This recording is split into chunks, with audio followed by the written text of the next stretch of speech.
Ça va. Ça tient. Alors là, vous ne le voyez pas encore, mais je peux vous assurer que c'est joli. Je peux vous assurer que ça fait envie là. Là, je commence à avoir l'émotion de. Non, mais je vais vraiment ramener ça à la maison pour de vrai là. Nous sommes dans le magasin LDLC du coin Villeurbanne. Je suis avec Maxime, le spécialiste. Oui, ce mec-là, il sait tout. Il sait tout faire. Il va tout nous expliquer. Tu veux nous faire un méga tuto en vrai? On verra. On va monter en gros le gros PC qui sera destiné à la chaîne, qui va servir à faire plein de jeux que je peux pas faire depuis des années. Que je suis là à chaque fois à me dire j'ai envie de faire des jeux PC 3D et je ne peux pas. Grosse carte graphique, gros pros, grosse tout. En gros tout. Ouais. On va essayer de voir tout ça ensemble. C'est-à-dire que tu vas essayer de nous expliquer pour chaque pièce grosso modo à quoi ça sert. J'ai envie de te poser plein de questions parce que j'y connais rien. Un très grand merci sincère à LDLC de permettre tout ça parce que vraiment c'est trop ouf. Les nouvelles cartes, c'est plus les cartes d'avant. C'est vrai que les nouvelles cartes, elles sont quand même un peu plus protégées par rapport aux surtensions. L'avantage d'être dans une boutique LDLC comparé à chez soi, c'est que nous, si la pièce elle fonctionne pas, dans tous les cas on teste les machines. Oui, si la pièce elle fonctionne pas, on la change. Alors après, sur le nombre de montages que j'ai fait, 4000 non, pendant plusieurs années, j'en ai jamais cramé. Oui, donc toi tu fais des montages PC du coup qu'on peut retrouver aussi sur ton Instagram. Tu fais des montages qu'on peut retrouver déjà en vidéo. Tu essayes de montrer aussi un petit peu comment est-ce que ça se passe. Tuto, MXB, donc mon pseudo .tech TECH. N'hésitez pas à checker tout. Tu veux commencer par quoi? La carte graphique en dernier, tu vois, parce que c'est je suis toujours fasciné par les pros en fait. Bah vas-y. C'est un truc qui me passionne de fou. Donc ouais, ça c'est la RAM. Qui est une RAM du coup RGB. C'est-à-dire qu'elle s'allume. Elle sera pilotée du coup par un petit logiciel. Donc l'avantage de venir aussi chez LDLC ou de regarder les configs sur le site, c'est qu'on a déjà tout le descriptif. Et puis en boutique, on peut faire vraiment du sur-mesure. Donc nous, on est là pour faire justement l'équilibre entre tout le budget et le besoin. Le petit SSD du coup, c'est un NVMe. Indispensable, ça. Indispensable. Donc du coup, c'est un SSD qui fonctionne un peu plus vite que les autres SSD. La technologie qui est utilisée, c'est la technologie NVMe. Pour les gens qui est chez eux, voilà, ont des matos peut-être un peu plus datés avec des disques durs classiques. En fait, le SSD, ce qui est trop bien, c'est que déjà, tu allumes ton Windows, c'est instantané. On va dire que c'est à peu près 10 fois supérieur au niveau vitesse. C'est très très rapide. Et en plus, même quand tu joues, pour les plus gros jeux, en fait, de les installer directement sur le SSD, ça coupe tous les temps de chargement. C'est ça. Il y a même des gens après qui vont servir de ça pour en mettre dans des PS4 par exemple ou des Xbox pour pareil accélérer tous les temps de chargement. Et c'est une technologie qui est vraiment impressionnante. C'est immédiat quoi. Donc là, c'est une toute petite carte, tu vois. Ah ouais, j'avoue, c'est tout petit.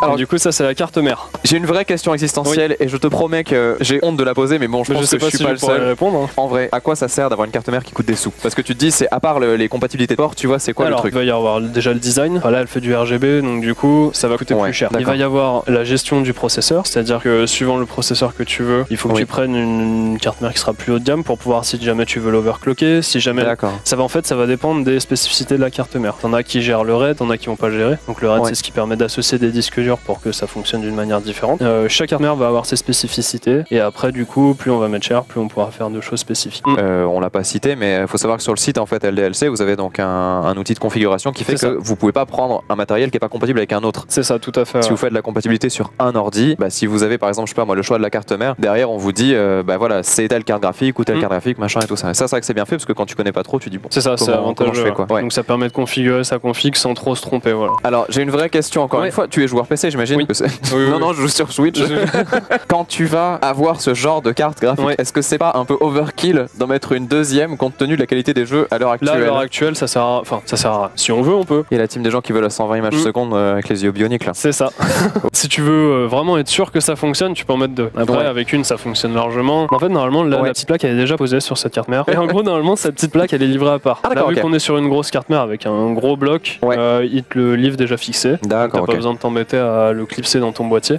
C'est déjà directement monté dessus, il n'y a plus qu'à plaquer, et puis tu verras tout à l'heure, ça ira tout seul. Je vais juste récupérer les petites vis. Vas-y, je t'en prie. En fait, je vérifie juste. J'ai une anecdote avec ça, un truc vraiment hallucinant, mais je te promets, c'est le seul fois de ma vie où je me suis dit que je suis dans la matrice. On était avec Monsieur Derry, je sais pas si vous connaissez, je sais pas si tu as déjà entendu parler, c'est quelqu'un qui bosse aujourd'hui chez jeuxvideo.com, mais qui avant, tu vois, faisait des streams et tout ça. Et c'est lui qui m'a monté justement mon ordi. Une vis comme ça, posée là. Je te promets, je déconne pas. La vis, on fait un mouvement, elle tombe, elle rebondit, elle revient exactement. Attends, tu te dis, mais quelle est la physique qui permet une trajectoire comme ça? On a halluciné. Ça, c'est le water cooling. Ah ouais, ça me fait flipper en vrai. Pourquoi? Parce que j'ai confiance, tu vois. On m'a dit ouais, tu verras, c'est trop bien et tout. Mais c'est juste que comme tout le monde, je pense, je me dis water PC. Tu vois, il y a un truc, ça bloque. Je me dis est-ce qu'il faut une entrée d'eau? Ça se passe comment?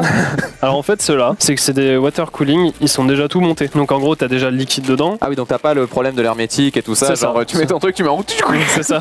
Tes durites, elles sont déjà serties. T'as ta pompe qui est là. Ton liquide est déjà dedans. Voilà, avec ton radiateur. Il y a plus qu'à visser, à brancher, ça fonctionne. Le physicien qui étant moins réagi, ça refroidit comment? Là, tu as ce qu'on appelle la plaque froide qui va prendre la chaleur. La pâte thermique, elle permet de faire une sorte de joint thermique. Donc l'inverse, plutôt que d'isoler, ça va conduire la chaleur. Pour que la chaleur se transmette bien, il faut que du coup les deux surfaces soient lisses. Or, on sait qu'avec un microscope, même si une surface elle est polie, il y aura toujours des petits creux, il y aura toujours. Oui. Donc du coup, ça permet de combler ces petits creux et de faire en sorte que les deux métaux sont la même pièce.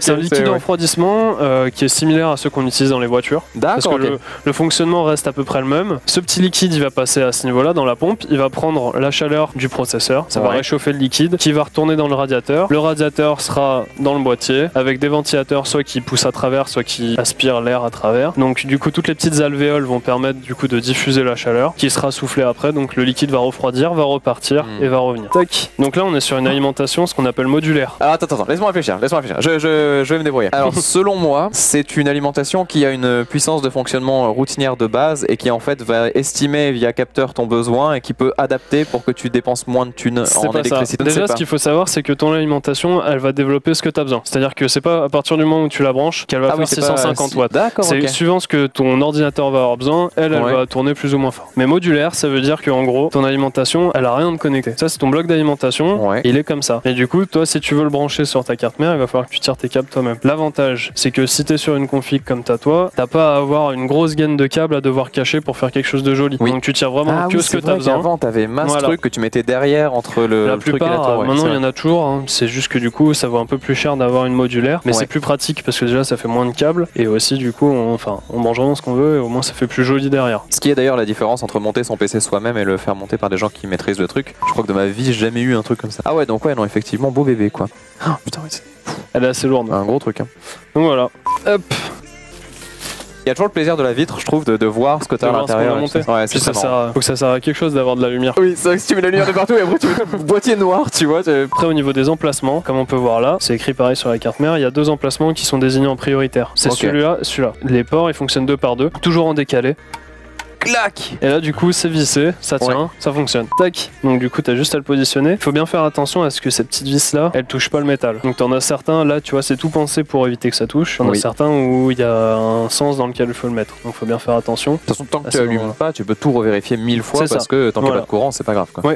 Il faut savoir qu'on va venir visser ça par-dessus. Si tu veux te faire un petit Lego. Choisis la bonne vis, Harry. Permets, je vérifie. Vérifie, c'est toi le maître du truc. Hein, Du coup, là t'évites de t'en mettre sur les doigts ou sur les vêtements. La pâte thermique s'attache et même si tu t'en mets sur les vêtements que tu mets à la machine avec d'autres vêtements, ça va aller sur les autres vêtements. La fumée de cigarette va rendre compacte la poussière. Donc si on a un peu de poussière dans notre filtre, quand ça va passer, quand ça va être aspiré, ça va faire une sorte de pâte un peu horrible et ça va venir boucher les aérations et c'est une catastrophe. Pour les PC portables c'est critique et pour les PC fixes c'est pareil. Donc si on peut éviter de fumer dans la pièce où il y a l'ordinateur, c'est toujours un peu mieux. Bon, on va ouvrir le boîtier, monter l'alimentation dedans. Mais attention, t'es sur le cutter. Mais t'inquiète pas. Mais si, je m'inquiète. Tu dis ça parce que toi tu l'oublies après. Mais moi c'est mon bébé pour 6 ans ça. Tac. Hop. Non, je rigole. Non bah ça va, j'avais la main dessous au cas où. Les NZXT ils sont bien parce que t'as des passages de câbles qui sont déjà prévus. T'as juste à glisser, mettre tes petits scratchs et puis voilà. Donc là on a démonté ce qui nous embêtait pour passer les câbles. On le remettra après. On va finir de brancher. Donc là j'ai mis les 2 câbles pour le processeur. Ça c'est ce qui va aller sur ta carte graphique. Donc celui-là on va le brancher aussi. Comme ça ce sera fait. Et voilà. On l'a bien mise dans le bon sens. Ouais. Tu tiens la carte mère par ce truc là. Non mais j'en reviens pas. Bah ça tient, hein, tu peux ne bouge pas trop quand même parce que je suis pas sûr. Mais oui d'accord, ok. Ces entretoises là elles servent à surélever la carte mère pour éviter que du coup toutes les soudures viennent toucher le métal. Oui, ce qui est normal. Donc après ça court-circuite, ça fonctionne pas, ça prend feu. Du coup c'est pour ça qu'ils ont mis les entretoises pour la surélever, éviter les courts-circuits. Par contre, ce qu'il faut faire c'est qu'il faut vérifier que les entretoises soient bien au bon endroit pour éviter de court-circuiter ailleurs. Donc il y a des trous qui sont prévus sur la carte mère pour mettre les vis, pour venir fixer du coup sur les entretoises. Il faut vérifier que du coup ces petits entretoises sont bien au bon endroit. Donc ce qu'on peut faire c'est qu'on vient la positionner, on va venir placer la carte mère, hop, et là du coup l'avantage de ce boîtier c'est qu'il a une entretoise où on peut pas mettre de vis, c'est juste un petit taquet pour pouvoir la caler. On a bien une entretoise dessous, une entretoise dessous, une entretoise, pareil là en haut, on a les 3. Ça va. Ça tient. Alors là vous ne le voyez pas encore mais je peux vous assurer que c'est joli. Je peux vous assurer que ça fait envie là. Là je commence à avoir l'émotion de... Non mais je vais vraiment ramener ça à la maison pour de vrai là. Non mais non. Hop, je vais juste le brancher. Incroyable. Hop, du coup on va voir si on peut le mettre soit comme ça. Ah ça commence à avoir vraiment de la tronche hein. Donc là ça sera ça par dessus. Le truc que t'as pas du tout envie de faire tomber. Je t'enlève juste le cache sinon tu pourras pas la clipser. Mon dieu le stress. Ne me jugez pas. Bam. À voter. Ça va être tellement bien. En vrai ça détend. C'est bon.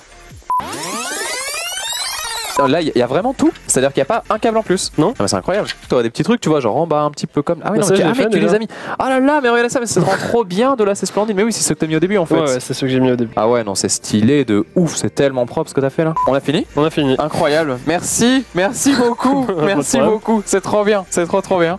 Donc, du coup, le PC, on le teste quand? Parce que ça, c'est aussi la vraie question. Parce que là, donc, on va pas l'allumer ou quoi, parce qu'il y a pas mal de choses à faire. Bah, faut mettre le système d'exploitation, tout ça. Chose que vous faites d'ailleurs, généralement, c'est une option, donc tu coches. C'est une option. En gros, il y a un lien LDLC avec la config au complet. Donc, bah, si jamais vous voulez la même, surtout qu'elle est stylée, machin. Ce que je trouve personnellement. Ça n'engage que moi.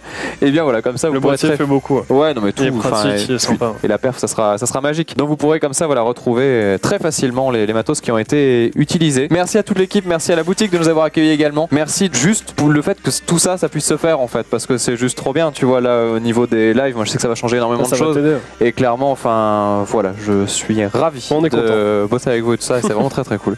On vous laisse là-dessus. Merci encore à vous d'avoir suivi tout ça. Et bah, du coup, je vous dis à très bientôt pour de prochaines sessions encore. Merci pour tout. À bientôt. Bye tout le monde, à la prochaine. Salut.